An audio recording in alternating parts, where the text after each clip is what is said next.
May mga bagay sa buhay na hindi sapat na marinig lang.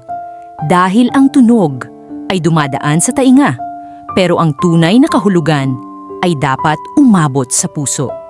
Maraming tao ang nagbabasa ng mga banal na salita. Maraming nakikinig ng mga pangaral. Maraming pumupunta sa lugar ng pagsamba. Pero bakit may mga taong hindi nagbabago? Siguro dahil may pagkakaiba ang pagbabasa at pag-unawa. Ang salita na hindi nauunawaan ay parang pagkain na hindi natitikman.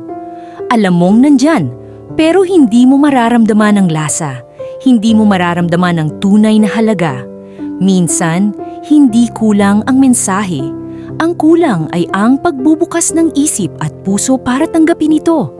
Dahil ang tunay na kaalaman ay hindi lang nasusukat sa dami ng nabasa natin, kundi sa kung paano nito binabago ang ating pag-uugali. Ang taong tunay na nakakaunawa ay hindi lang nagsasalita tungkol sa kabutihan. Sinisikap niya itong gawin.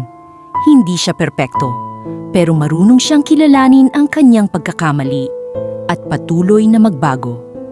Kaya bago natin tingnan ang pagkukulang ng iba, tingnan din natin ang sarili natin. Dahil ang pinakamahalagang salita ay hindi yung naririnig lang natin, kundi yung salita na nagiging dahilan para maging mas mabuting tao ka.